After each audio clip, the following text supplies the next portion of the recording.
Le premier jour de mon retour dans la famille riche, le faux fils m'a accusé d'avoir volé le collier de pierres précieuses de la maison. Quand mes soi-disant parents riches l'ont appris, ils m'ont directement ordonné de m'agenouiller et de demander pardon. Mes 6 sœurs voulaient même m'emmener au poste de police. Puisque vous ne voulez pas raisonner, ne m'en voulez pas, moi, un cultivateur immortel, de vous apprendre à vous comporter. Mais avant que je puisse agir, le fouet de mon père aveugle s'est abattu sur moi. Avec un claquement, le fouet m'a frôlé en s'abattant, produisant un bruit sec. Avant que Y Jiango n'ait le temps de réagir, mon poing s'est déjà écrasé sur son visage. Le bruit sourd de l'impact a retenti. Y Jiango a eu un noir devant les yeux et s'est effondré raide. Un silence de mort a envahi la pièce. À part Y Jiango qui se tordait de douleur par terre, les autres restaient figés, me regardant bouche bée. Personne ne s'attendait à ce que ce bon à rien, d'habitude silencieux, se rebelle soudainement. Mais moi, comme si de rien n'était, j'ai sorti mon téléphone de ma poche avec calme. Et j'ai composé le 110. Allô, la police? Je veux signaler un crime. Au manoir Chantian, route de Binet, il y a un cambriolage. Un collier de pierres précieuses d'une valeur de 11 millions de yuan a été volé. De plus, quelqu'un agresse une personne ici sans raison.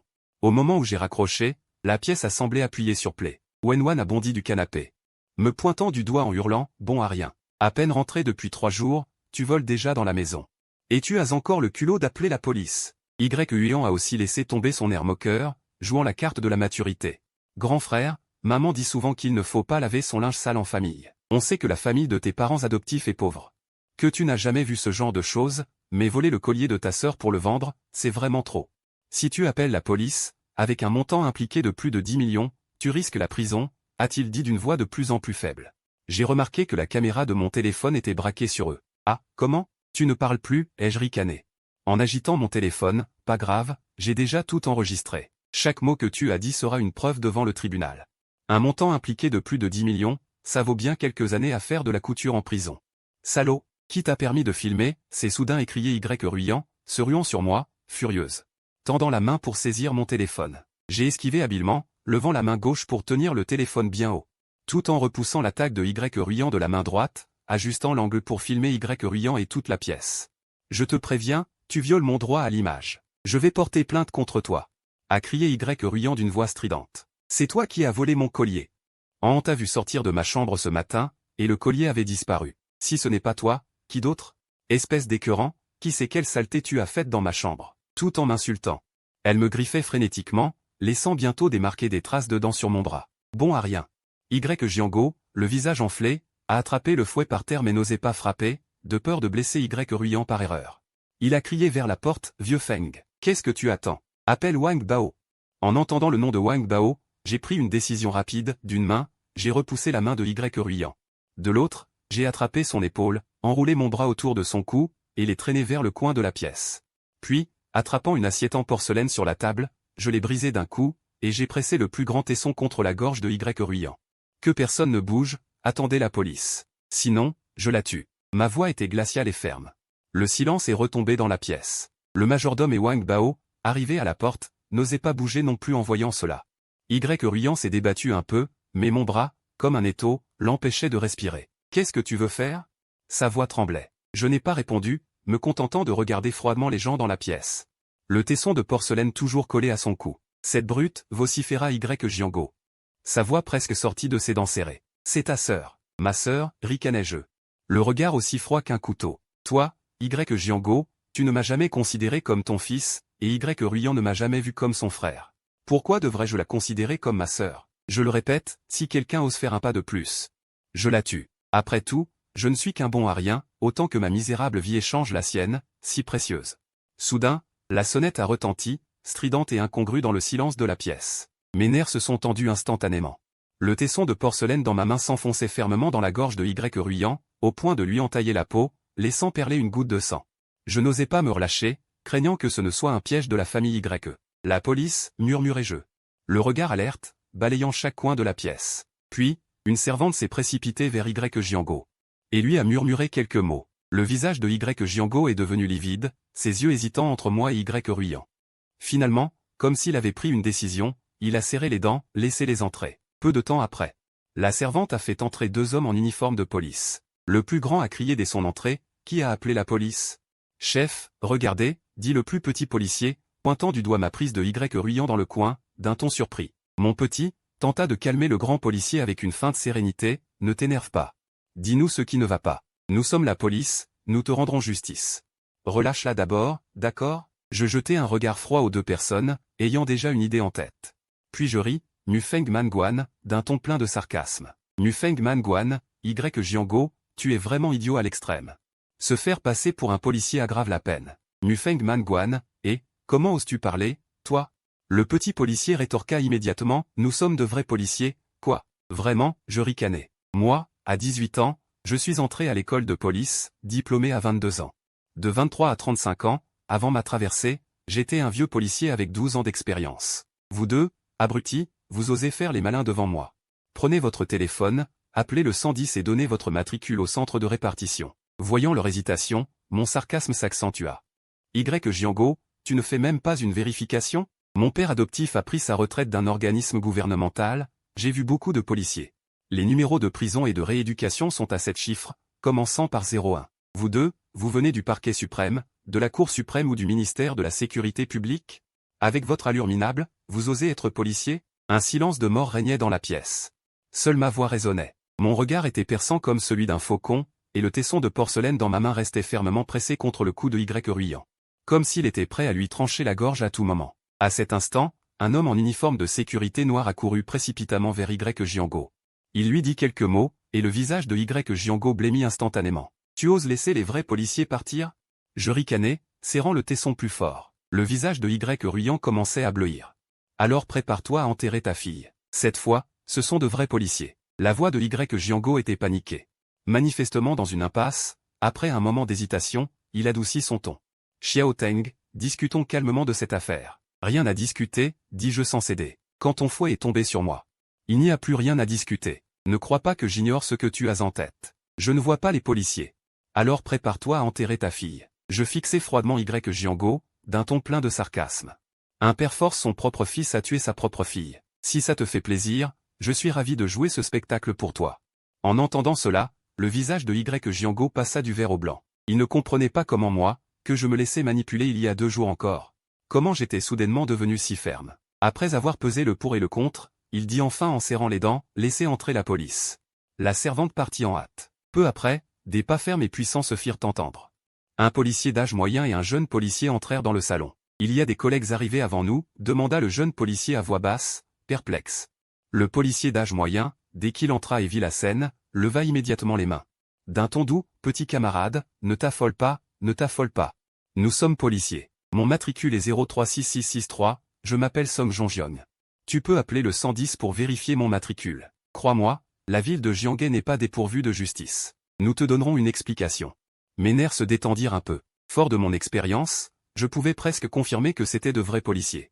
Mais je dis prudemment, utilise ton téléphone pour appeler le 110, je veux confirmer ton identité. D'accord, d'accord. L'inspecteur Song sortit immédiatement son téléphone et appela le 110 devant moi. L'interlocuteur confirma rapidement son identité. Je poussai enfin un soupir de soulagement et relâchai le tesson. Ruyant s'effondra comme une loque sur le sol. C'est moi qui ai appelé la police. Je pointai Jiango et les autres, d'une voix ferme. Ils m'ont maltraité et m'ont accusé à tort d'avoir volé leurs affaires. Wenwan se précipita immédiatement pour prendre Ruyant dans ses bras. Elle pleurait à fendre l'âme, espèce de salaud. Quelle mauvaise action ai-je commise dans ma vie antérieure? Pourquoi t'ai-je mis au monde, un ingrat? Nous t'avons accueilli à la famille par bonté, nous t'avons nourri, donné à boire. Donné le meilleur, mais regarde ce que tu as fait, voler le collier de ta sœur. Désobéir, et en plus appeler de faux policiers. Les scandales familiaux ne doivent pas être divulgués, mais toi, tu... Ruyant aussi serra sa mère en pleurant, il voulait me tuer. Ou, je l'avais dit, il suffit d'avoir un comme frère à la maison. C'est un ingrat, un salaud. Policier, arrêtez-le vite, qu'il croupisse en prison jusqu'à sa mort. Je supportais la douleur de mon corps. Je sortis mon téléphone et lançai une vidéo. Camarade policier, voici ce qui s'est passé. Le fils adoptif de la famille m'a faussement accusé d'avoir volé le collier de gemmes. Tout en diffusant la vidéo, je racontais les faits en détail. À cet instant, je remarquai soudain que les 2 gardes de la famille qui s'étaient fait passer pour des policiers essayaient de s'esquiver. Puis je criai brusquement, arrêtez-vous. Je bondis en avant et attrapai leurs bras. Je les ramenai de force sur les lieux. Camarades policiers, regardez ces ils ont osé se faire passer pour des policiers. En outre, je levai mon bras, dévoilant les cicatrices laissées par le fouet. Regardez aussi les blessures sur mon corps, tout infligées par le fouet de Jiango, celui qui prétend être mon père biologique. L'inspecteur Song fronça les sourcils. De toute évidence, L'affaire était bien plus complexe qu'il ne l'imaginait. Il prit une profonde inspiration et me dit, « Petit camarade, sois tranquille, nous allons tirer cela au clair. Pour l'instant, viens d'abord avec nous au commissariat pour faire une déposition. » Je me tus un instant, puis hochai la tête. Ensuite, j'enlevai ma chemise, dévoilant mon corps couvert de cicatrices. La voix calme et ferme, Jiango dit que je suis son fils biologique, mais dès mon retour, on m'a enfermé dans le débarras du sous-sol. C'était humide et sombre, ce n'est pas un endroit pour un être humain. Ce soi-disant fils adoptif m'a accusé d'avoir volé le collier de Ruyan. Mais je ne suis là que depuis 3 jours. Le premier jour, on m'a interdit de monter au premier étage. Le deuxième jour, je voulais sortir avec un ami. Résultat, on m'a enfermé au sous-sol, sans eau ni nourriture, jusqu'à ce qu'on me libère à l'instant.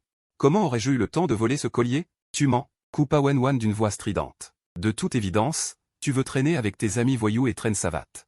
Et en plus, tu voulais les ramener à la maison. Comment l'éthique de la famille Y pourrait-elle tolérer une conduite aussi déplorable? Jiango s'empressa d'appuyer l'inspecteur Son. Je sais que j'ai été un peu dur aujourd'hui, mais cet enfant est mon propre sang. Il a été gâché par ses parents adoptifs. Mais on ne peut pas le laisser devenir un petit voleur à la tire. Je ricane, mon regard parcourt l'assemblée.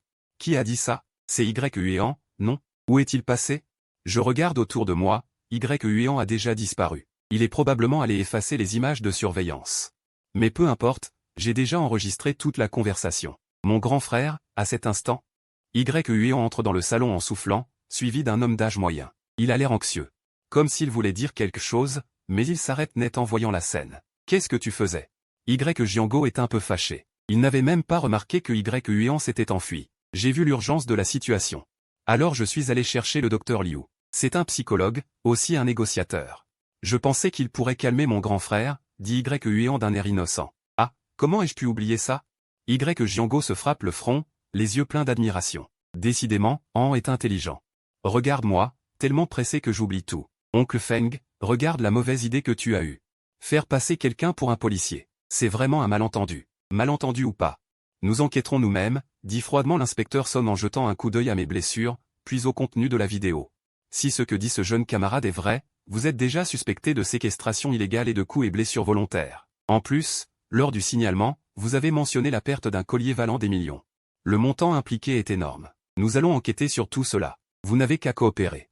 Il fait un signe à son apprenti, va prendre les dépositions de mademoiselle Y, de monsieur Y, de madame et de monsieur Y. Par ailleurs, monsieur Y. J'aimerais que vous fournissiez les images de vidéosurveillance de la villa. Jiango ouvre la bouche, mais Yuan intervient en souriant. Oncle Son, la surveillance chez nous est justement en panne depuis quelques jours. Et puis, c'est une affaire de famille. Papa et maman voulaient seulement que mon grand frère ait un meilleur cercle d'amis. Qu'il se fasse de vrais amis, et non qu'il traîne avec des voyous des rues. Ce n'est pas une erreur, si? La méthode d'éducation est peut-être un peu excessive, mais c'est normal. Quand j'étais petit, à cause de mauvaises fréquentations. Maman m'a aussi enfermé dans ma chambre sans me laisser sortir. J'attends que Yuan finisse de parler, puis, après avoir vérifié l'enregistrement, je dis, Oncle Son. Mon père adoptif s'appelle Zheng Jiango, il a pris sa retraite du comité provincial il y a 2 ans. L'ami qui m'a appelé hier s'appelle Qin Feiyu. Son père s'appelle Qin Liang, il travaille au bureau de la sécurité publique de la ville. Vous devriez le connaître. Je sors mon téléphone, je montre quelques photos de moi et Qin Feiyu sur un terrain de basket, et je continue. Nous sommes tous les 2 élèves du 3e lycée, on a passé le bac cette année, on est dans la même classe. Je marque une pause, je lève les yeux vers l'inspecteur Son, et j'ajoute, et puis, regardez, cette famille a fait passer quelqu'un pour un policier, a séquestré illégalement, a frappé sans raison, et des biens valant des millions ont disparu. Est-ce que vraiment cela peut se régler avec une simple déposition? J'agite légèrement mon téléphone en complétant, en plus. Oncle Son, j'ai enregistré toute la conversation, je l'ai déjà envoyée à Qin Feiyu. Le visage de l'inspecteur Son s'assombrit instantanément. Sans expression, il se tourne vers son apprenti et dit, Xiao Liu, demande des renforts. Alors que les 2 agents appellent du renfort, voyant leur expression sérieuse. Je me tiens discrètement à l'écart pour observer. Mais Jiango, lui, compose immédiatement le numéro de la famille Qin, essayant de s'expliquer. Mais je vois son visage s'assombrir en fixant son téléphone. Qu'est-ce qui se passe? Marmonne-t-il. De toute évidence, l'appel reste occupé. Il se tourne vers Wenwan, perplexe, chérie, est-ce que tu as réussi à joindre la femme de Qin? Wenwan secoue la tête, tout aussi perdu. Quand j'ai mentionné que l'ami qui m'avait appelé hier était Qin Feiyu de la famille Qin, il a déjà compris que la situation était grave. Presque tremblant, il baisse la tête et regarde les 6 appels qu'il a passés, tous sans réponse. À ce moment, il semble se souvenir soudain des avertissements de son père, cet endroit, le continent, est différent. Peu importe la taille de ton entreprise, ne sous-estime jamais ceux dont le salaire est inférieur à ton argent de poche. Surtout, ne les offense pas. Alors qu'il réfléchit, la sirène stridente retentit. Perçant le silence de la nuit, j'entends la voiture de police approcher rapidement, sans que personne n'ait besoin de les annoncer. Une foule de policiers fait irruption dans la villa. Monsieur Y, Madame Y, et vous deux jeunes camarades. Veuillez nous suivre. Cette fois, celui qui prend la parole n'est pas l'inspecteur Song, mais un autre policier. Il est en civil, semble être venu en hâte. Je note discrètement son visage. Y Jiango a immédiatement les yeux qui s'illuminent, comme s'il avait trouvé une bouée de sauvetage. Il s'avance précipitamment. Vice-directeur Zhu, pourquoi êtes-vous venu en personne? Regardez, mais, avant qu'il ne finisse sa phrase, deux agents le bloquent. Le sous-commissaire Zhu jeta un regard froid à Y Jiango, sa voix restant calme et posée. Monsieur Y, nous avons quand même quelques liens. Aujourd'hui, vous êtes un homme respecté. Ne me mettez pas dans l'embarras. Je ne mettrai personne dans l'embarras, je ne mettrai personne dans l'embarras. Y Jiango, tendant le cou avec anxiété, essaya de repousser les policiers qui le retenaient. Tout cela n'est qu'un malentendu. C'est une affaire de famille, dit le sous-commissaire Zhu en agitant la main. Je sais que c'est un malentendu. Nous en reparlerons calmement au commissariat. Sur ce, il fit un signe des yeux. Deux agents s'avancèrent immédiatement pour passer les menottes à Y Jiango et le conduisirent dehors. Malgré ses efforts désespérés, Y Jiango ne put rien y faire. D'autres policiers affluèrent pour maîtriser toute la famille Y. Y Ruyan et Y Huan furent également rapidement menottés et emmenés ensemble. Pendant ce temps, le sous-commissaire Zhu dirigea les opérations pour boucler les lieux. Il fit prélever les enregistrements vidéo et les preuves matérielles, recueillir les témoignages des membres de la famille Y, et ordonna spécialement de vérifier les empreintes digitales et les cheveux dans la chambre de Y Ruyan. Peu après, le sous-commissaire Zhu s'approcha de moi. Il m'observa attentivement. Lorsque son regard tomba sur mon corps couvert de blessures, son expression initialement froide se fit progressivement plus complexe. Elle devint même un peu compatissante. Sa voix se fit plus grave, il se retourna brusquement vers les deux agents venus plus tôt. « Qu'est-ce que vous foutez, tous les deux? Vous n'avez pas vu toutes ces blessures sur ce petit camarade? Emmenez-le vite à l'hôpital pour le soigner. Et profitez-en pour faire un examen médico-légal. » Les deux agents baissèrent la tête, embarrassés, et s'empressèrent d'acquiescer. Il leur lança un autre regard noir et les pressa. « Alors, quoi? Allez chercher la voiture et direction le premier hôpital militaire de Jianghe. Commissaire Zhu, le petit Liu est encore un peu. » L'agent Song lui donna une tape sur la tête, et dit avec un air plein d'excuses. « Commissaire Zhu, ce gamin vient d'arriver cette année. Il est un peu naïf, c'est la première fois qu'il vit une telle situation. Ne vous fâchez pas, s'il vous plaît. » « Je ne me fâche pas, » dit le sous-commissaire Zhu en agitant la main. « Allez, dépêchez-vous. » Puis il se tourna vers moi, d'une voix douce. « Mon enfant, peux-tu marcher ?» Je hochai la tête. « Alors viens. » Le sous-commissaire Zhu m'accompagna hors du manoir des Y. Bien que mon corps fût parcouru de douleurs lancinantes.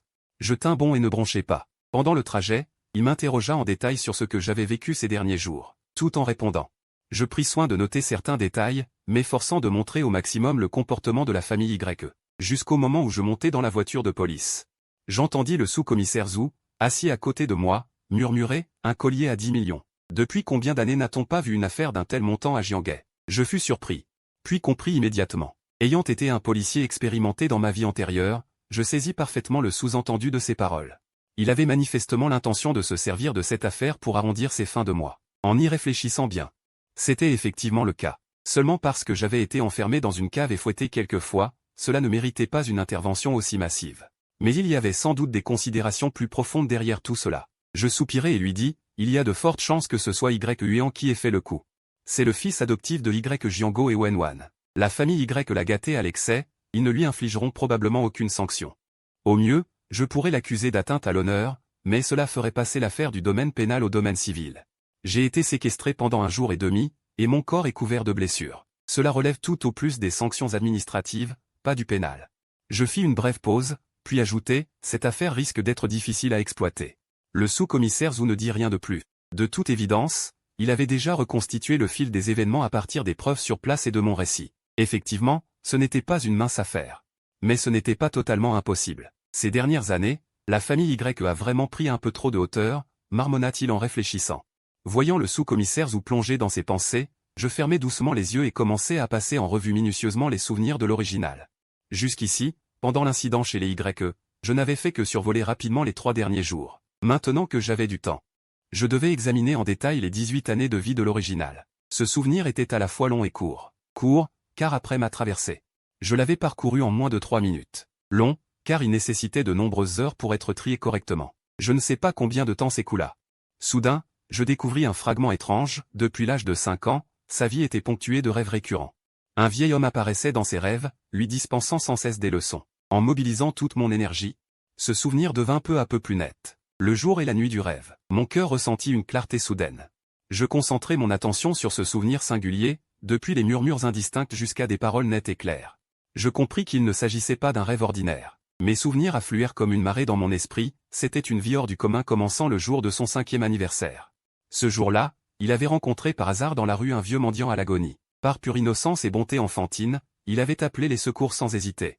Et avait même utilisé ses économies accumulées pour payer les frais médicaux du vieillard. Mais ce vieux mendiant se révéla être un maître taoïste de 600 ans, dont la voix était bouchée par l'épuisement du souffle spirituel. À l'instant ultime de sa vie, il avait choisi de faire de l'enfant son disciple. À partir de ce jour, les rêves de l'enfant furent peuplés par un vieillard maigre, debout sous un vieux pin tordu au sommet d'une haute montagne. Au milieu des nuages, il lui enseignait des méthodes taoïstes profondes et difficiles à comprendre. Ses rêves se répétèrent jour après jour, pendant 10 années entières. Le vieillard se présentait comme le 71e disciple de l'école Qingwei, disciple de Taï Zen, l'un des 12 immortels d'or de l'enseignement CHAN. 600 ans de pratique ne lui avaient pas permis de s'élever. Aujourd'hui, face à l'épuisement du souffle spirituel et à la voix immortelle interrompue, il avait choisi de transmettre tout son savoir à l'enfant, faisant de lui le 72e disciple de l'école Qingwei. Cependant, la réalité était impitoyable, malgré tous ses efforts. Il ne parvenait à percevoir la moindre trace de souffle spirituel. Ce cheminement de l'espoir à la déception, puis au désespoir, l'avait presque conduit à la folie. Il commença à douter que tout cela fût une illusion, et tenta même de trouver des réponses dans la médecine moderne, en vain. Après avoir revu tous ses souvenirs, je poussai un léger soupir. Épuisement du souffle spirituel, ces deux mots mettaient un point final à tout. Sans énergie spirituelle, je ne suis pas différent de ces faux maîtres escrocs. Les techniques de poing et d'épée pourraient encore être utiles. Mais tout le reste nécessite le soutien de l'énergie spirituelle. J'ouvre lentement les yeux, pensant que je suis en quelque sorte un voyageur temporel. Un voyageur temporel devrait toujours avoir quelques avantages. Système. Es-tu là? Je répète en moi-même, mais aucun son ne retentit dans mon esprit. Je ne peux que soupirer. Puis je sors mon téléphone pour vérifier le trajet. L'hôpital militaire est l'un des meilleurs de Jianghe, et aussi l'hôpital désigné pour les examens médicaux de la police. Si le demandeur n'a pas de demande particulière ou ne désigne pas lui-même, c'est ici que se fait l'expertise médicale. Il reste encore 1 heure de route. Après avoir estimé le temps, je prends la posture des 5 cœurs tournés vers le ciel selon mes souvenirs natifs, et commence à me détendre complètement selon la méthode enseignée par le vieux taoïste. Les mains à plat sur les cuisses, paumes vers le haut, prenant la posture simplifiée des 5 cœurs tournés vers le ciel. J'essaie de respirer et d'absorber l'énergie spirituelle. Après environ 10 minutes, je sens soudain quelque chose pénétrer dans mon poignet droit. Cela se propage le long du poignet, et tout mon corps est parcouru par l'énergie spirituelle. Une joie intense m'envahit. Bien que je ne sache pas si c'est bien l'énergie spirituelle légendaire, ni pourquoi elle vient de mon poignet droit, ne disait-on pas que l'énergie spirituelle était épuisée? Comment se fait-il qu'elle soit soudainement apparue? Malgré mes doutes, je sais qu'il ne faut pas laisser passer cette chance. Les occasions ne se reproduisent pas. Je commence immédiatement à guider cette étrange énergie à l'intérieur de mon corps selon la méthode de respiration circulaire du vieux taoïste. Peu à peu, elle se rassemble dans le dantian. Ensuite, la douleur de mon corps semble s'atténuer un peu, mais les blessures sont toujours là. Puis j'ouvre les yeux. Qu'est-ce que cela signifie? Maître, j'ai réussi. Mon cœur est agité. Le moi original avait pratiqué pendant plus de 3 ans en prenant du temps sur ses études et ses cours, sans même parvenir à l'induction d'énergie. Il n'avait même pas réussi à renforcer son corps, et s'était presque rendu neurasthénique. Comment se fait-il que pour moi, en moins d'une demi-heure, j'ai réussi? Je ferme rapidement les yeux pour ressentir à nouveau, dans le dantian.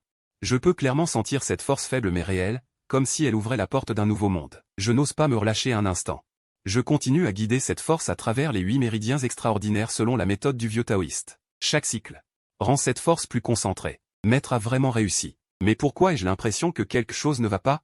Avant même d'avoir pu me plonger dans cette joie soudaine, un sentiment de danger inexpliqué monte en moi. Bien que cette force soit faible, je peux clairement sentir que sa source est instable, et cela diffère de ce que le vieil homme disait, être entièrement immergé dans l'énergie spirituelle. Enveloppé par l'énergie spirituelle, l'absorption est complètement différente. Seule une petite partie de mon corps est enveloppée par l'énergie spirituelle. Et la source de cette partie de l'énergie spirituelle. Je baisse brusquement la tête, mon regard tombe sur mon poignet droit. Là, une lueur douce et tiède émane faiblement. Mon cœur tressaille, et je retrousse rapidement ma manche. Je vois qu'un bracelet de jade est apparu à mon poignet, sans que je sache quand. Le bracelet est d'une texture douce, d'une couleur sobre et élégante. Il dégage une aura d'antiquité. C'est ce bracelet de jade. Je lève immédiatement la main pour l'observer attentivement. À en juger par la couleur, C'est bien ce bracelet de jade vert trouvé sur un squelette sous-marin avant la traversée. La différence est que le bracelet actuel semble plus doux, et une énergie étrange semble y circuler, émettant une faible mais belle lueur vert émeraude. C'est de l'énergie spirituelle. Ayant déjà introduit une partie de l'énergie dans mon corps et l'ayant rassemblée dans le dantian. Selon les dires du vieux taoïste, j'ai accompli l'étape d'induction de l'énergie, et je suis officiellement engagé sur la voie de la cultivation. Ainsi, je peux sentir que l'énergie du bracelet et celle de mon corps sont de la même source. C'est vraiment un bon objet. J'essaie de retirer le bracelet pour l'examiner. Mais je découvre que, quoi que je fasse, le bracelet reste fermement attaché à mon poignet. Dès que je fais un geste pour l'enlever, le bracelet se resserre automatiquement et se bloque. Puisque j'ai déjà un peu d'énergie spirituelle, je dois profiter de l'élan. Je reprends la posture des 5 cœurs tournés vers le ciel et commence à faire circuler l'énergie spirituelle. Cependant, cette joie ne dure pas longtemps. Car je découvre bientôt que l'énergie spirituelle dans le bracelet semble limitée à mon rythme actuel de consommation. Un cycle de plus risque de l'épuiser. Ce n'est pas suffisant, soupirai-je intérieurement. J'avais espéré utiliser cette énergie pour m'engager sur la voie de la cultivation immortelle, mais il semble que je doive trouver une autre méthode. Les avantages du voyageur temporel existent, mais sont vraiment maigres. Alors que je m'afflige, la voiture s'arrête lentement. L'hôpital militaire est arrivé. Je chasse immédiatement mes pensées et descends de la voiture. L'air frais de l'hôpital militaire, mêlé à un léger parfum de médicaments, m'emplit les narines. Mais en ce moment, mon esprit est en désordre, traversée temporelle et cultivation immortelle, vrai et faux jeune maître. Je pense même que mes 35 années de vie antérieure n'ont pas été aussi absurdes qu'aujourd'hui. Je prends une profonde inspiration, m'efforçant de me calmer. Le directeur Zhu remarque ma nervosité, mais ne devine pas mes véritables pensées. Il croit que j'ai peur ou que je ne sais pas comment faire face à mes parents adoptifs. Bien qu'il ait du mépris en son cœur, il n'en montre rien sur son visage ni dans sa voix. D'un ton attentionné, il me rassure, n'aie pas peur. Xiao Wang, ce n'est qu'un examen. Le passé est passé. Entre parents et enfants, il n'y a pas de haine qui dure toute la nuit. Même si je ne suis pas leur enfant biologique, la gratitude pour l'éducation reste. Je force un sourire. Je secoue la tête. Directeur Zhu, je vais bien. Je sais quoi faire. C'est bien. Le directeur adjoint Zhu, me voyant apparemment repentant, demande à Xiao Liu de m'accompagner à l'intérieur. Bientôt, je suis emmené aux urgences. Les médecins examinent rapidement et professionnellement mes blessures, puis je suis transféré au service d'expertise médicale pour des photos et une évaluation. Après avoir terminé toutes les procédures, je suis allongé sur le lit d'hôpital et j'ai commencé à repenser aux événements depuis que l'original avait reconnu sa famille biologique. La première fois que j'ai rencontré mes parents biologiques, c'était dans le hall du restaurant Bexianguan. Lorsque mes parents ont organisé ma fête d'anniversaire pour mes 18 ans et la célébration de mon examen, je suis tombé sur lui, puis le processus préliminaire de reconnaissance a commencé. En réalité, ce crétin n'avait pas remarqué la réticence et les atermoiements de ses parents biologiques. Se croyant le véritable jeune maître de la famille la plus riche de Jianghe, il a commencé à devenir arrogant. C'était peut-être aussi l'explosion soudaine après plus de 10 ans de discipline sévère de la part de ses parents adoptifs, ou même pendant sa rébellion, il n'avait pas osé trop s'écarter. Heureusement, la rébellion de ce gamin s'est limitée à renverser une table une fois, sans faire quoi que ce soit de trop excessif. La plupart du temps, il se contentait de se moquer verbalement, disant que ses parents adoptifs lui avaient volé sa vie et l'avaient empêché de voir ses parents biologiques. En repensant aux actions de l'original, j'ai soupiré intérieurement, tout n'est pas perdu, il y a encore moyen de réparer. Après avoir terminé l'expertise médicale, le directeur Zhu m'a accompagné dans la salle de repos de l'hôpital. Peu de temps après m'être assis, la porte s'est doucement ouverte. Un couple d'âge moyen est entré précipitamment. Leur regard montrait à la fois de l'inquiétude et une certaine reproche, mais surtout un amour maternel et paternel difficile à dissimuler. Je les ai immédiatement reconnus. Presque instinctivement, j'ai glissé de ma chaise, je me suis agenouillé devant eux et j'ai frappé 3 fois le sol de mon front. Maman, je suis désolé. Cette prosternation est pour rembourser la dette de l'original envers ses parents adoptifs. Li Shua, voyant que je m'agenouillais soudainement et frappais le sol de mon front, a reculé de peur. Mais lorsqu'elle a vu les blessures sur mon corps, son cœur s'est serré. Elle s'est avancée d'un pas précipité, voulant m'enlacer, mais craignant de me faire mal. Ses yeux sont devenus rouges instantanément. Ses mains tremblaient en essayant de me relever, sa voix étranglée, « Mon enfant, que fais-tu? Lève-toi vite, le sol est froid. Cette famille YE, maudite famille YE. Même si l'enfant a vraiment fait une erreur, ils ne peuvent pas faire ça. Comment peuvent-ils être si cruels ?» Li Shua pleurait presque à perdre voix. Elle se tourna vers son mari adoptif Zheng Jiango et sanglota, « Vieux crétin. Tu restes là debout sans rien dire? La famille YE a battu ton fils comme ça. Tu comptes rester les bras croisés. » Le père adoptif Zheng Jiango semblait ne pas avoir entendu, mais ses poings étaient serrés. Son visage était d'une pâleur effrayante. Sa voix tremblait légèrement, mais son regard était encore plus froid en me fixant. Il prit la parole, « Tu réalises maintenant que tu as eu tort? La famille Y te traite de cette façon, et tu cours encore vers eux pour les reconnaître? » Li Shua, ne prends pas la défense de ce vaurien. Ce gamin n'a jamais eu aucune considération pour nous, les deux vieux. Ce n'est que parce qu'il a été battu qu'il se souvient de nous. Ce père et cette mère qui l'ont élevé pendant plus de 10 ans. Tu mérites ce qui t'arrive. En entendant les paroles de son père adoptif, Li Shua ne put retenir ses larmes, tout en s'essuyant les yeux. Elle me protégea, père de l'enfant, ne dis pas ça à propos de Xiaotan. Il doit sûrement souffrir aussi. Ce sont ses parents biologiques. Qui aurait cru que des parents biologiques puissent faire une telle chose? Je regardais mes parents adoptifs, remplis de culpabilité. Je savais que le comportement de l'original ces derniers temps leur avait vraiment brisé le cœur. Je comprenais aussi que ce vieil homme avait un cœur tendre sous une apparence dure. S'il avait vraiment renoncé à moi, il ne serait pas ici. Maintenant, il ne faisait que laisser sortir la colère accumulée dans son cœur depuis un mois. Pardon, père. Les larmes coulaient sur mon visage. Je jurais silencieusement de bien prendre soin d'eux à l'avenir, pour réparer les fautes commises par l'original. Zheng Jianguo fut profondément secoué par ce père. Le rôle de père strict qu'il jouait menaçait de s'effondrer. C'était son fils, même en élevant un chien. Après plus de 10 ans, on développe des sentiments, sans parler d'un fils sur lequel il avait investi tout son cœur et son amour. Sa sévérité apparente. Dans le passé, même quand il faisait des erreurs, était surtout basée sur des remontrances, avec des punitions minimales. Même lorsqu'il punissait, il expliquait clairement les causes et les conséquences. Il ne l'avait jamais battu au point de lui déchirer la peau et de le couvrir de blessures comme aujourd'hui. Même s'il avait été très fâché contre ce gamin ce mois-ci, il comprenait ses pensées. Trouver ses parents biologiques. Qui ne serait pas heureux? Quand Zheng Jianguo et sa femme avaient adopté l'enfant, j'avais déjà plus de 2 ans, presque 3. J'avais déjà des souvenirs. Il savait que ces orphelins sont timides et ont l'esprit délicat. Craignant d'être abandonnés à nouveau, donc ils se montraient soumis envers leurs parents adoptifs. Après avoir soudainement découvert ses parents biologiques. Son caractère avait changé du tout au tout. C'était une violente réaction après plus de 10 ans à vivre avec prudence. Zheng Jianguo ne lui en voulait pas. Après tout, il l'avait élevé pendant plus de 10 ans, les sentiments étaient là. C'était aussi leur trésor. Lui-même n'aurait jamais osé traiter l'enfant ainsi. Comment la famille Y avait-elle osé? Relève-le vite. Arrête de faire le spectacle ici. Zheng Jianguo finit par craquer, comme s'il grondait. Mais son ton était rempli d'une profonde affection. Je compris que c'était un signe de pardon. Je me levai faiblement et m'assis sur la chaise. Ma mère adoptive Li Shua s'avança rapidement, me prit la main et m'examina de haut en bas, craignant que je n'ai d'autres blessures.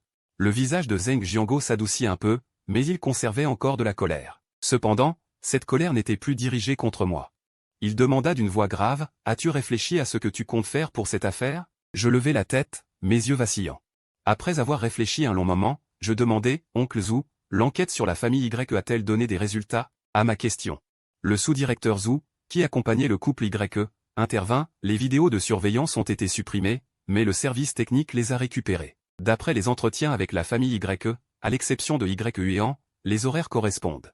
Seul Y Huan est entré dans la chambre. De plus, lors de l'enquête et de la collecte de preuves, on a trouvé des empreintes digitales et des cheveux de Y Huan sur la coiffeuse et le coffre à bijoux de Y Huan. Par ailleurs, après avoir interrogé le gardien chargé de la surveillance chez les Y, on a appris qu'après votre plainte, Y Huan a emmené des gens à la salle de contrôle. Ce devait être Chan Shaiping qui est venu. Les paroles du vice-directeur Zhu étaient peu nombreuses, mais elles indiquaient clairement la situation actuelle. Mis à part l'expertise médicale qui ne sera pas prête tout de suite, les diverses preuves et les témoignages des domestiques permettent de confirmer que le collier a été volé par Y Huan. Maintenant, la pierre qui bloque l'avancement du vice-directeur Zhu, ce sont la localisation du collier et mon attitude. Selon les résultats de l'enquête, le collier n'a probablement pas encore été revendu par Y Huan, ni sorti du domaine des Y. Il est caché quelque part. Il faut un mandat de perquisition pour lancer une fouille systématique du domaine des Y. L'affaire du collier est facile à régler. La prochaine pierre, c'est mon attitude. Dans son cœur, le vice-directeur Zhu aspire réellement à progresser. Il s'est donné beaucoup de mal. À cet instant, ses yeux étaient presque remplis de supplications. Ce qu'il voulait le plus entendre, c'était un refus catégorique de toute conciliation. Tant que moi, la victime, je refusais de transiger. Il aurait les moyens de mener cette affaire à son terme et ainsi faire un grand pas en avant. Cependant, ce qui déçut un peu le vice-directeur Zhu, c'est que je n'ai pas directement refusé la conciliation. Au lieu de cela, j'ai demandé si la famille Y avait requis une médiation. Le vice-directeur Zhu fronça les sourcils et dit que l'enquête était toujours en cours. Pour l'instant, la famille Y n'a pas encore demandé de médiation. Mais même s'il le faisait, nous devrions tenir compte de votre avis. Si vous n'êtes pas d'accord, nous ne vous forcerons pas. Je hochai la tête. Dans mon esprit, je commençais déjà à réfléchir à la manière de traiter avec la famille Y. Je me massais le menton, tout en réfléchissant et en demandant au vice-directeur Zhu. Dites-moi, le comportement de ce Y Huan peut-il être qualifié d'incitation au crime? Et si le collier ne valait pas plus de 10 millions, cela constituerait-il une tentative d'extorsion? Dans mon fort intérieur, je calculais. La famille YE avait pour moi une certaine utilité. Ce qui se dressait entre moi et les YE, c'était le faux jeune maître. Autant profiter de cette occasion pour le faire incarcérer. L'original était un imbécile. Je venais juste de traverser.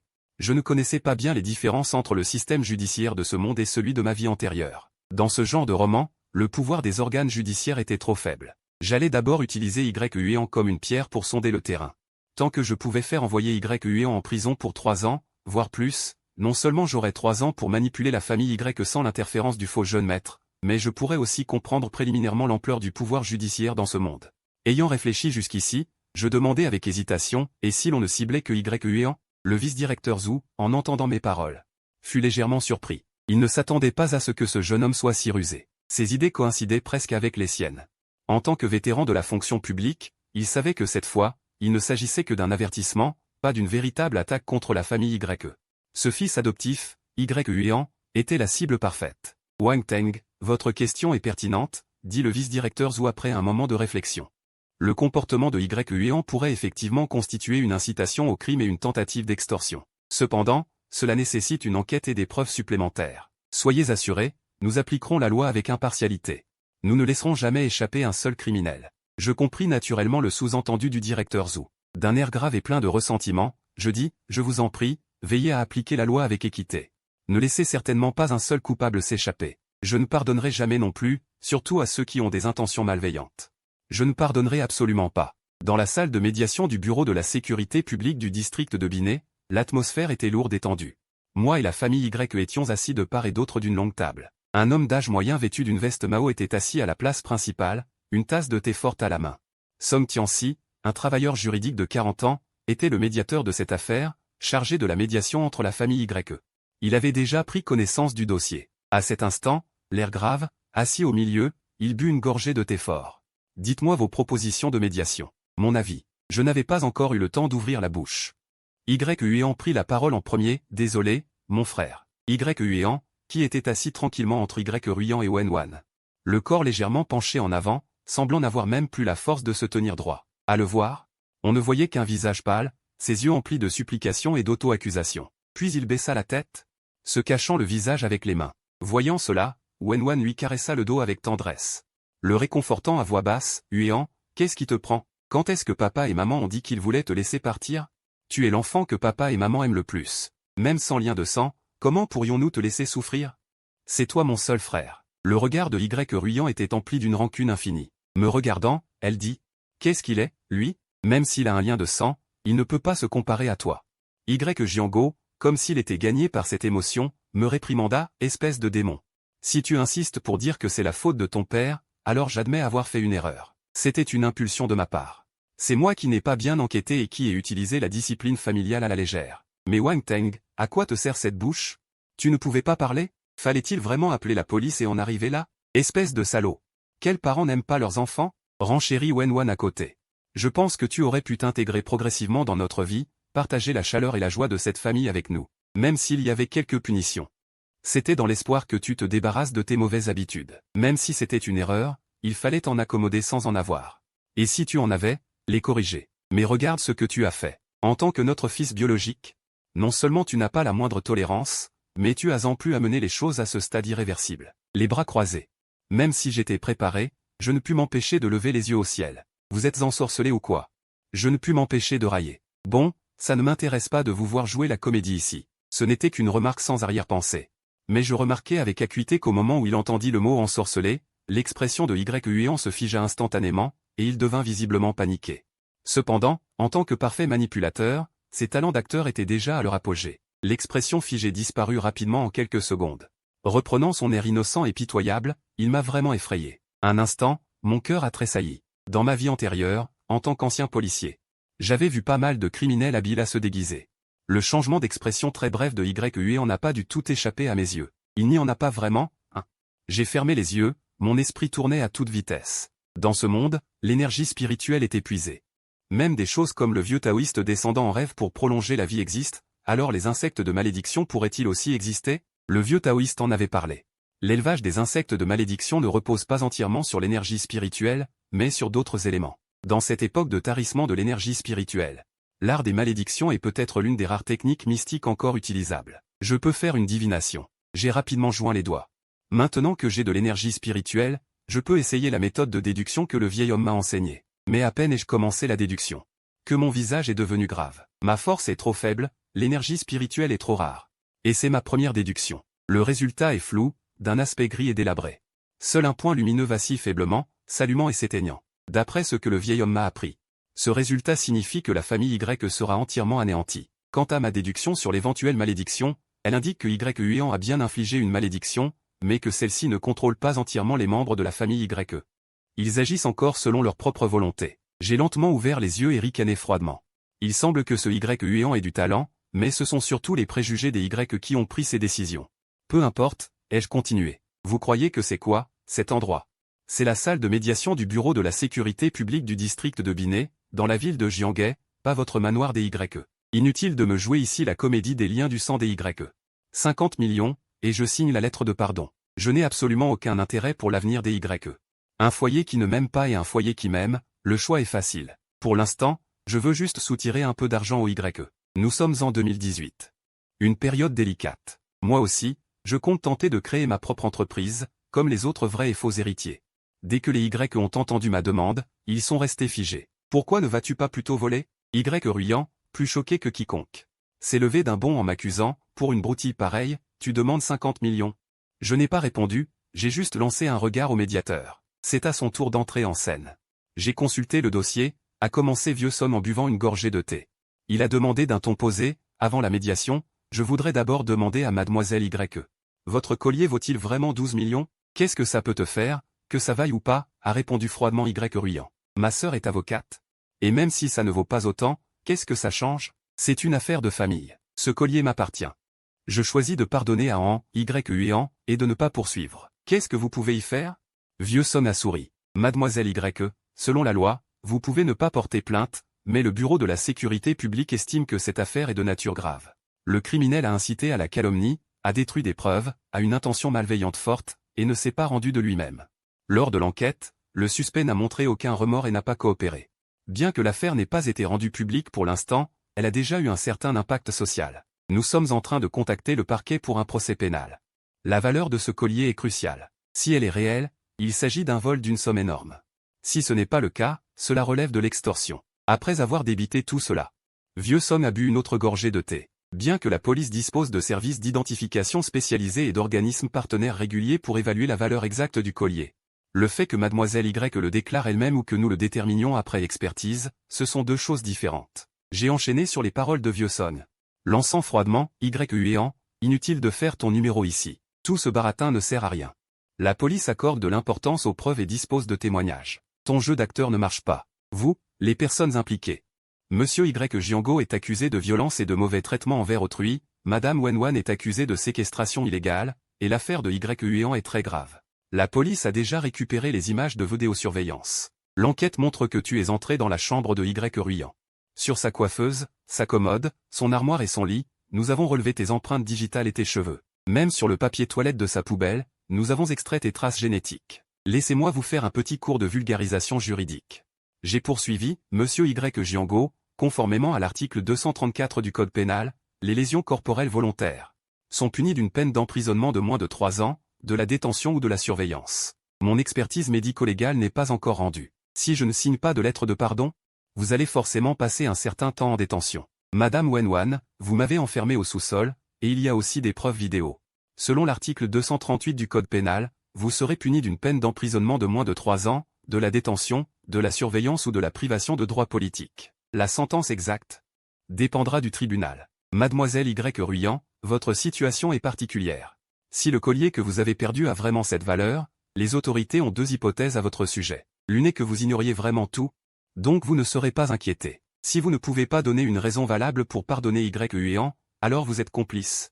Et si votre collier ne vaut pas cette somme, c'est une entente avec Y pour extorsion. Quant à toi, Y, je l'ai fixé, ma voix glaciale. Ton rôle dans cette affaire est le plus grave. Primo, cambriolage avec effraction, et le montant est énorme. Secondo, agression sexuelle avec effraction. Tertio, il l'accuse de faux, d'atteinte à l'honneur, etc. Ne pense pas que tes paroles soient sans conséquence. Mufeng Mangan. Tes paroles ont constitué une incitation pour les époux Y à me frapper et à me séquestrer. Donc, pour cumul de peine, même si je signe cette lettre de pardon, Mufeng Mangan. Tu risques au moins 3 ans de prison. Mufeng Mangan Monsieur Y Jiango, Mufeng Mangan vous êtes un homme d'affaires, Mufeng Mangan. Encore le plus riche de Jianghe, Mufeng Mangan si je ne signe pas la lettre de pardon, Mufeng Mangan vous trouverez aussi un moyen de sortir, Mufeng Mangan. Mais de l'entrée à la sortie, avez-vous pensé combien de temps vous devrez rester détenu, Mufeng Mangan et combien vous perdrez? Soudain, dans la pièce, Mufeng Mangan les visages des 4 personnes changent brusquement, Mufeng Mangan dans la salle de médiation du bureau de la sécurité publique du district de Binet. L'air semble figé. Je regarde les visages des Y changer, Mufeng Mangan un rire froid en moi, Mufeng Mangan. Cette famille, pourtant censée être des commerçants avisés, dégage une odeur de stupidité, Mufeng Mangan vraiment, la richesse ne dure pas 3 générations. Le chef actuel de la famille Y, Mufeng Mangan à mes yeux, Mufeng Mangan est inférieur à un petit commerçant, Mufeng Mangan. Ni la sérénité d'un grand marchand, ni la ruse d'un petit vendeur, c'est une pure farce. 50 millions, pourquoi ne pas les voler? Mufeng Mangan Y Yan, le visage livide, n'a pu se retenir. Mufeng Mangan je daigne à peine lui répondre, Mufeng Mangan. Je jette juste un coup d'œil au médiateur, puis je croise les bras et ferme les yeux pour me reposer. Le médiateur Lao Song s'éclaircit la gorge, pose sa tasse de thé et dit d'une voix calme. Monsieur Y, 50 millions semble beaucoup, Mufeng Mangan mais comparé à l'impact de cette affaire sur votre groupe, Mufeng Mangan ce n'est vraiment rien, Mufeng Mangan. Signez la lettre de pardon, Mufeng Mangan vous pourrez sortir rapidement pour gérer les relations publiques. Mufeng Mangan est notre enfant? Wenwan, le visage blême, la voix tremblante. Je ricane froidement. Je l'interromps directement, la meilleure solution est que vous sortiez d'abord, Mufeng Mangan et apaissiez l'opinion publique le plus vite possible. Quant à Y Huan, Mufeng Mangan. Qu'il entre sagement en prison pour coudre des machines à coudre, s'il se comporte bien, il pourra réduire sa peine. Y Ruyan, vous essayez d'obtenir une libération médicale. C'est la seule issue. Y Ruyan se lève brusquement et me pointe du doigt en m'insultant, Mufeng Mangan. Espèce d'ingrat, Mufeng Mangan je reste impassible, Mufeng Mangan le regardant froidement, Mufeng Mangan. Sans aucune émotion dans les yeux, Mufeng Mangan notre famille Y a été bonne avec toi, Mufeng Mangan et voilà comment tu nous traites? La voix de Y Ruyan est stridente, ses yeux pleins de colère. Je la regarde froidement. Le regard glacé, sans un frémissement. Mademoiselle Y Ruyan, vous avez été bonne avec moi, Mufeng Mangan. C'est-à-dire que chez vous, j'ai mangé un bon repas en 3 jours, dormi 2 nuits dans la cave, reçu une volée de coups de fouet, Mufeng Mangan. Et en plus, j'ai été traité de voleur sans raison, n'est-ce pas? Mufeng Mangan le visage de Y Ruyan se fige instantanément, Mufeng Mangan puis devient rouge vif, Mufeng Mangan. Ses lèvres tremblent légèrement, Mufeng Mangan mais elle ne peut plus prononcer un mot. Mufeng Mangan Lao Song tous doucement. Brisant le silence, il tapote les documents de médiation et la lettre de pardon déjà préparée, Mufeng Mangan d'une voix calme mais ferme. Monsieur Y, Mademoiselle Y, Mufeng Mangan ce que dit Monsieur Wang Teng est vrai. D'après les preuves que nous détenons, Mufeng Mangan. Les actions de Y Huan constituent plusieurs crimes, dont cambriolage, agression sexuelle, faux témoignage, etc. Ce ne sont pas de simples conflits familiaux, Mufeng Mangan. Mais de graves infractions pénales. Ce n'est pas une question de pardon ou non, Mufeng Mangan le ministère de la Sécurité publique s'apprête à engager des poursuites contre Y Huan.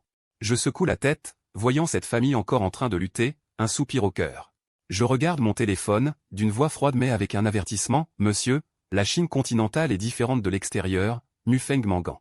N'imaginez pas qu'après avoir dépensé autant d'argent et employé tant de gens, vous ne puissiez pas régler une si petite affaire.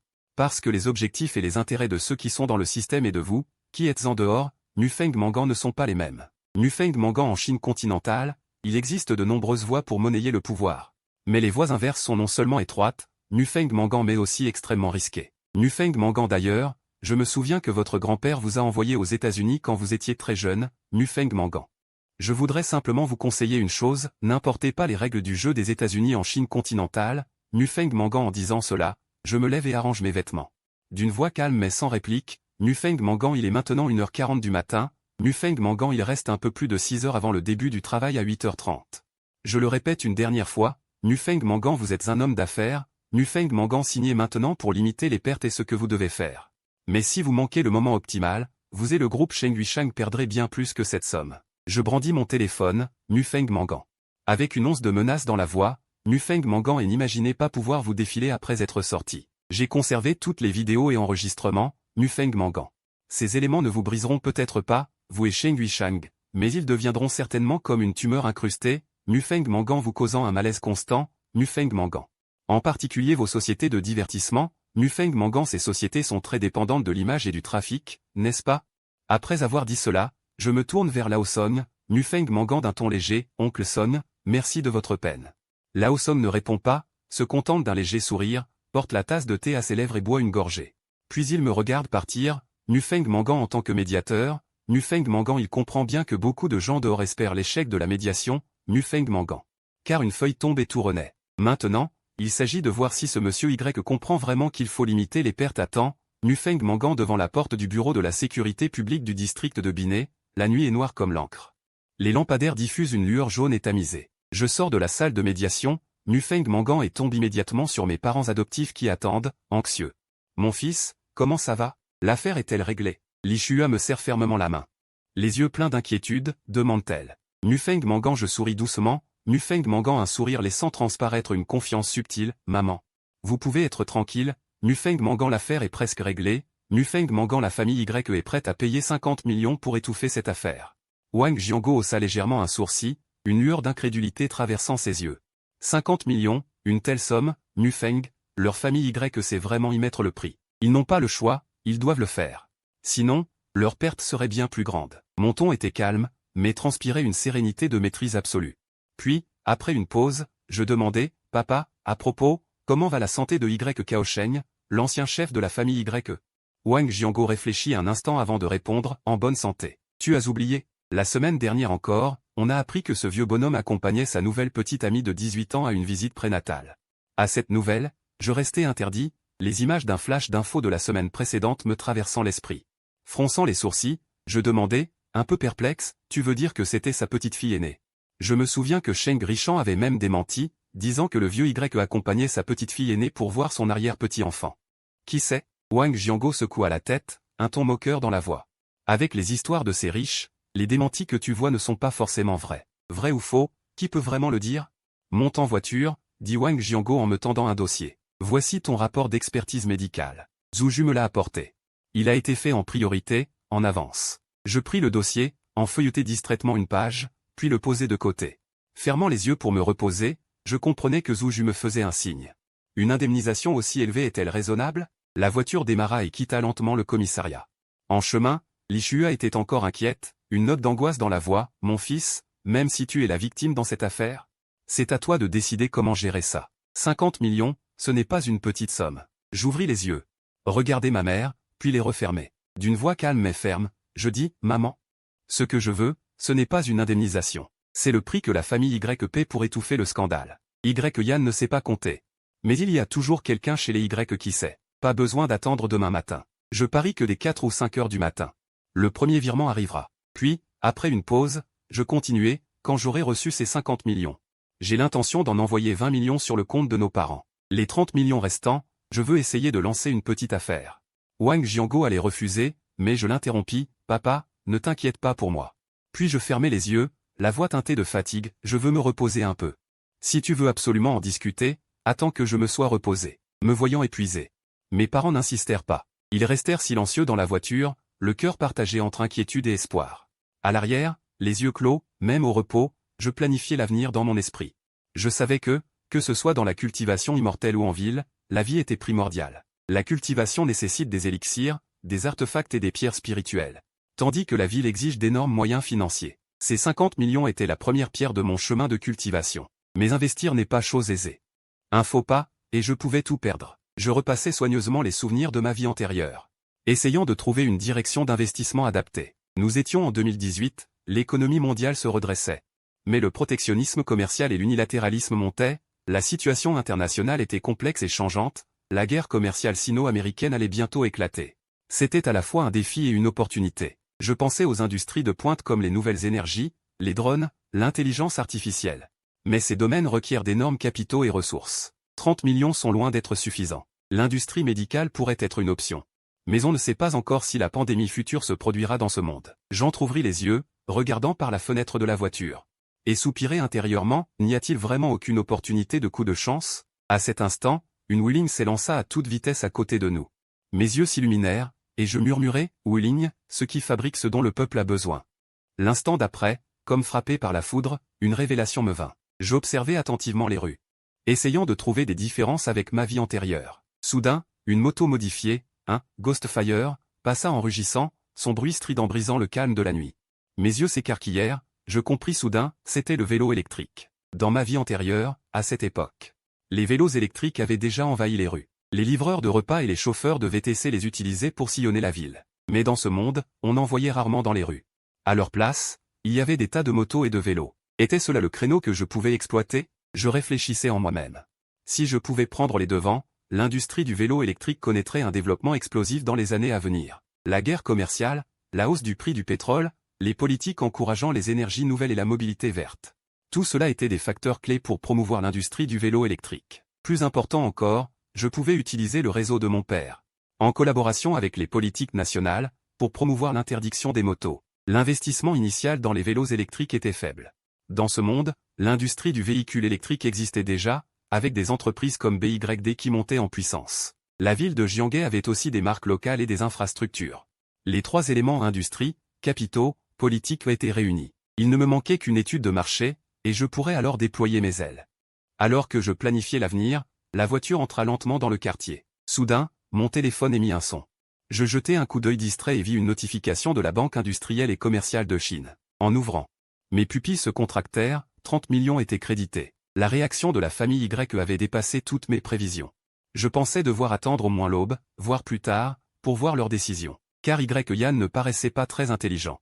Les luttes de pouvoir au sein de la famille prennent du temps, mais dès que la voiture est arrivée à l'entrée du quartier, les 30 millions ont été crédités. Un léger sourire aux lèvres, je ricanai en moi-même. Il semble que tous les Y ne sont pas des imbéciles. Puis je rangeai mon téléphone, le regard déterminé. Cet argent est la clé pour ouvrir un nouveau chapitre. Les yeux mi-clos, je regardais à travers la vitre la voiture entrer lentement dans le quartier de Qingsu.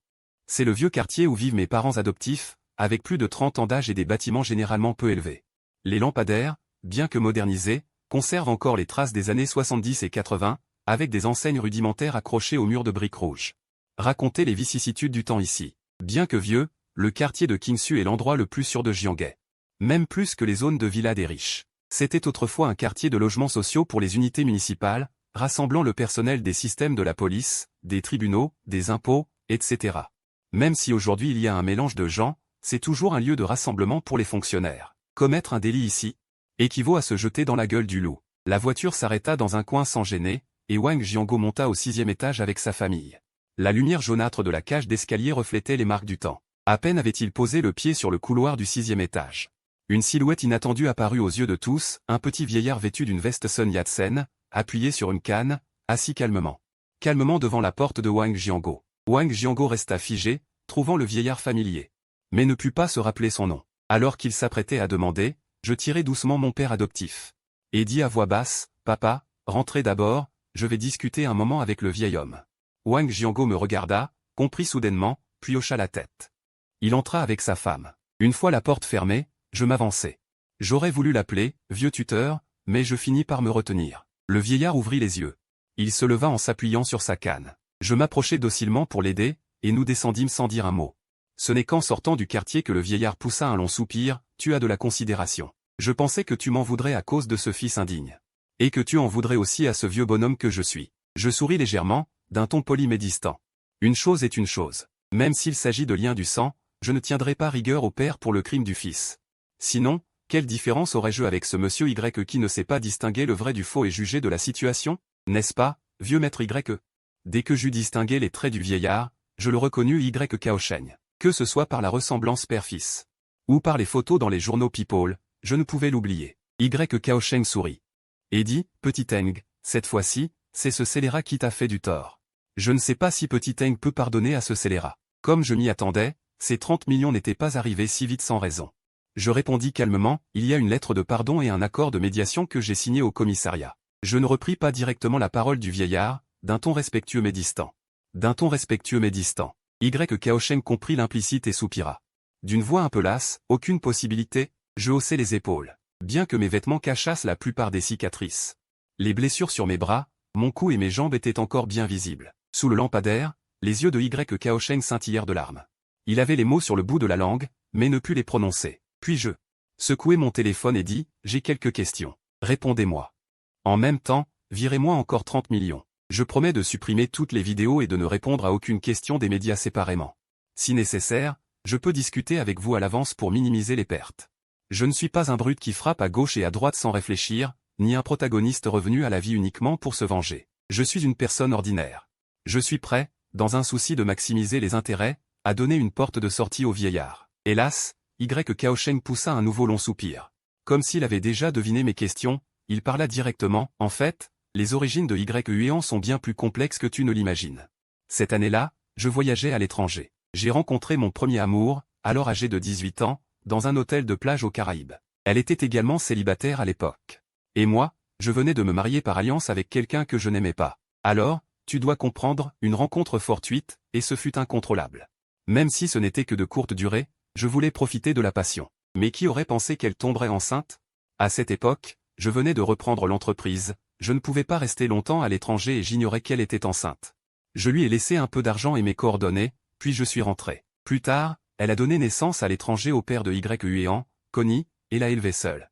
Connie a connu de nombreuses difficultés à l'étranger, s'est mariée puis a divorcé, et a eu un fils.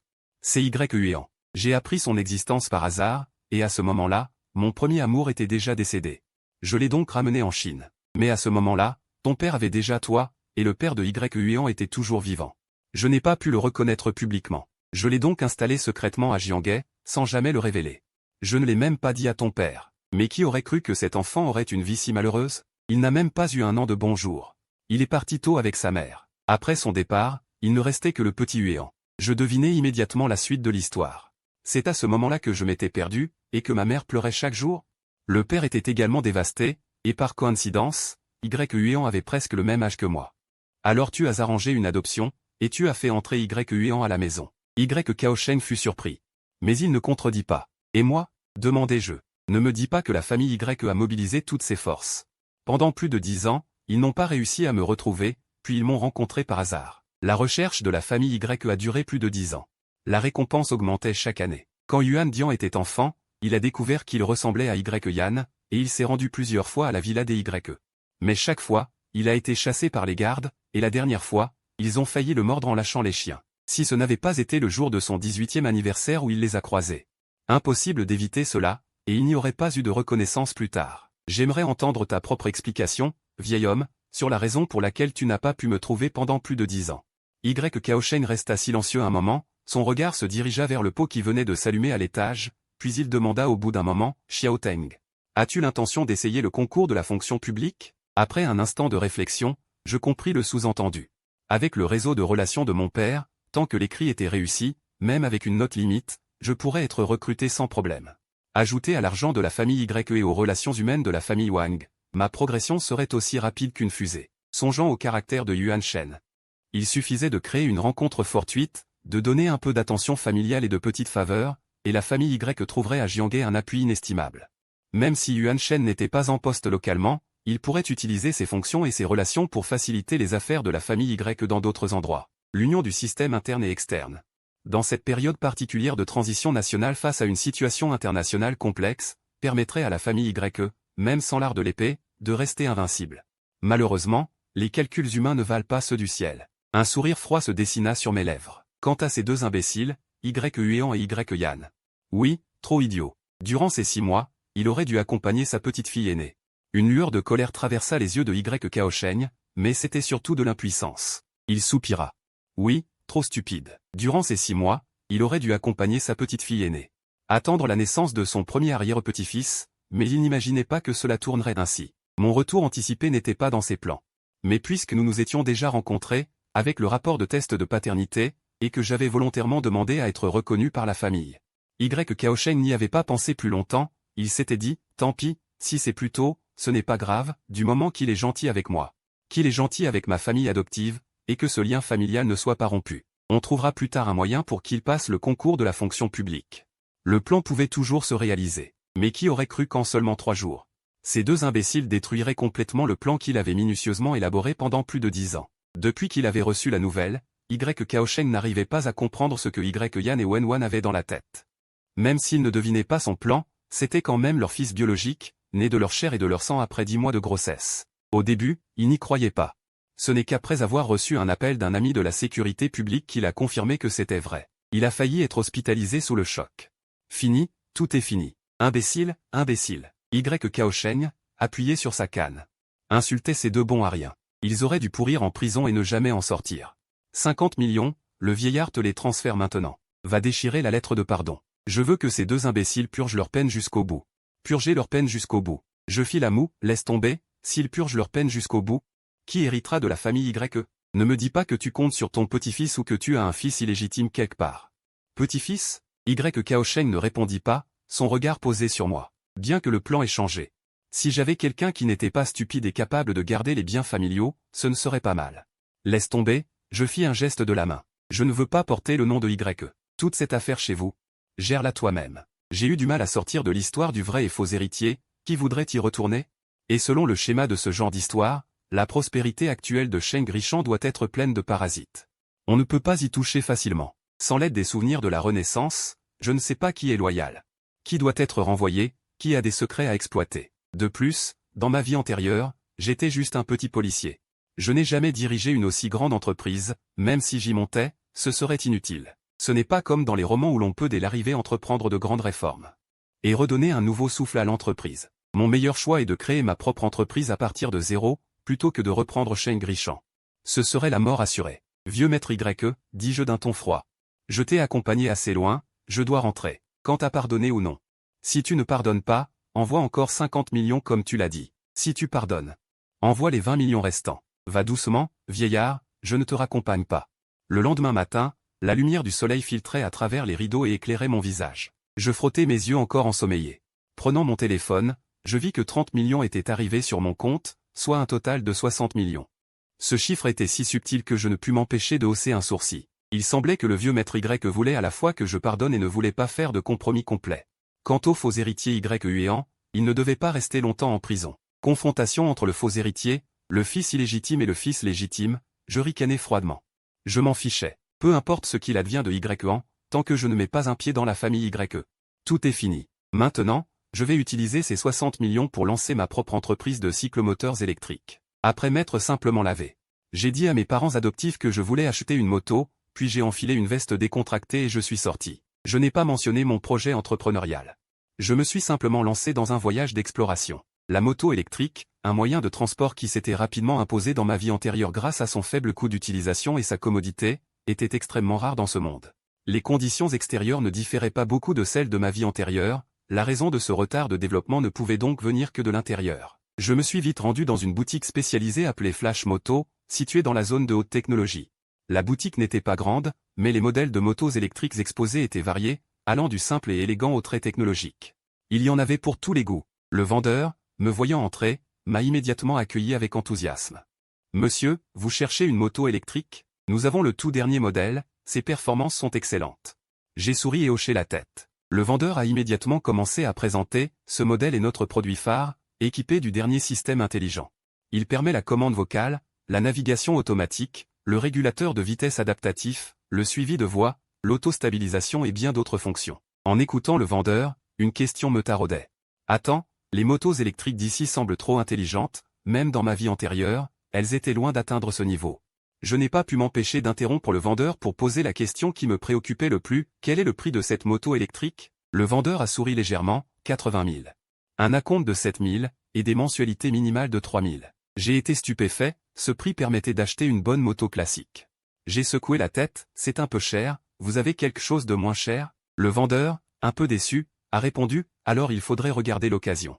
Mais vous savez, l'autonomie des motos d'occasion est très limitée. En fait, ce modèle est déjà le moins cher. Et en plus, nous vous installons gratuitement une borne de recharge. En entendant le vendeur mentionner une borne de recharge, j'ai froncé les sourcils. J'ai marmonné à voix basse dans un dialecte, il faut une borne de recharge spéciale pour ça. Le vendeur a hoché la tête comme si c'était évident, oui, si vous installez vous-même la borne. Le coût serait très élevé, ce ne serait pas rentable. J'ai soudain compris. J'avais enfin saisi pourquoi les motos électriques étaient si rares dans ce monde. Ce truc visait clairement à concurrencer les voitures électriques. Cher, recharge peu pratique. Autonomie limitée, qui voudrait acheter ça? Avec 60 millions en poche. Mon objectif n'était pas seulement de regarder des motos électriques. Ma mission du jour comportait 3 parties. Premièrement, étudier le prix et les configurations des motos électriques sur le marché. Et me faire une idée préliminaire de ce qu'étaient les motos électriques dans ce monde en effectuant un essai routier. Deuxièmement, louer un entrepôt. pour y stocker les motos électriques à l'avenir et servir de base au département RD pour mener des opérations de rétro-ingénierie. Troisièmement, constituer une équipe, pour commencer à copier les produits matures du marché. Je ne voyais rien de mal à copier, à mon avis. Étudier et s'inspirer des produits existants est une étape obligatoire pour toute entreprise en croissance. Même les entreprises qui clament haut et fort l'innovation et la propriété intellectuelle ont, en parcourant leur histoire, des épisodes sombres de plagiat. Je suis un réaliste, je ne vais pas chercher aveuglément l'innovation à partir de zéro. Copier sans vergogne. Telle est ma stratégie. De l'autre côté, Yann et sa femme sont rentrés au manoir en piteux état, les yeux injectés de sang. Ayant perdu toute allure de puissant président et de riche épouse. Dès qu'ils sont arrivés à l'entrée du domaine, ils ont senti que quelque chose clochait. D'habitude, le majordome et les servantes les attendaient déjà à la porte. Mais aujourd'hui, tout était silencieux. La porte du domaine était entr'ouverte. Yann a appelé plusieurs fois, vieux Feng. Mais personne n'a répondu. Wenwan, d'une voix tremblante de nervosité, a dit, chérie, on appelle la police d'abord. Yann a serré les sourcils, le visage sombre. Sortant tout juste du commissariat, sa haine envers la police n'était pas retombée, comment aurait-il pu appeler la police volontairement? Il a dit froidement, inutile, je ne crois pas que quiconque oserait s'introduire dans le domaine YE. Il a poussé la porte. Prêt à se fâcher, mais il s'est figé. Ce n'étaient pas des servantes qui se tenaient à l'entrée. Mais deux costauds en costume cravate, les gardes du corps de son père Kaosheng. Jeune maître, jeune dame. Par ici. L'un d'eux a dit d'un ton impassible, la voix glaciale, le corps immobile. Sans la moindre intention de les saluer. Le cœur lourd, Yann a suivi les gardes à travers le salon. Le chaos de la veille n'avait pas été nettoyé, comme pour lui rappeler silencieusement sa déconvenue de la nuit précédente. Les gardes les ont menés au bureau du premier étage. Sous une lumière tamisée, Kaosheng était assis devant son bureau, tenant un épais rapport à la main. La table était encombrée de documents, certains neufs, d'autres anciens. Yann s'est approché du canapé. Et s'est assis prudemment, s'efforçant de garder un ton calme. « Père, vous m'avez fait appeler ?» Kaosheng a levé la tête, son regard profond comme s'il pouvait lire dans les pensées. Il a poussé un léger soupir, un soupir chargé de déception, d'impuissance et d'une certaine pesanteur indescriptible. « As-tu lu le rapport sur les affaires internes du groupe pour le deuxième trimestre de cette année ?» Kaosheng a tendu le rapport à Yann, d'un ton calme. Mais qui pesait comme une montagne invisible, oppressant Yann. Yann a pris le rapport. Les doigts légèrement tremblants. Un rapport par trimestre, c'était une règle établie par le vieux maître quand il était aux commandes. Le rapport couvrait les finances, l'avancement des départements, etc., constituant un résumé et un plan pour chaque trimestre de l'entreprise. Il en avait vu des centaines. Mais ce rapport-ci lui paraissait peser des tonnes. En ouvrant la première page, les chiffres et graphiques denses lui sautaient aux yeux comme des aiguilles acérées. Qu'il n'osait pas regarder. Mais il s'efforçait à lire ligne après ligne, et à chaque page tournée. Son cœur s'alourdissait. Tu te souviens du projet de parc aquatique que tu as investi dans le district de Chanchan en 2013. Il devait être achevé en 2 ans. Mais cette année, il s'est transformé en un projet abandonné, causant une perte de près de 2 milliards au groupe. La voix de Kaosheng était calme et plate. Mais elle a fait trembler les mains de Yann, manquant de faire tomber le rapport par terre. Père, c'est parce que lors de la première phase de construction, on a découvert une tombe de la dynastie Han en dessous. Je crains que cela n'affecte la progression, alors la voix de Yann tremble.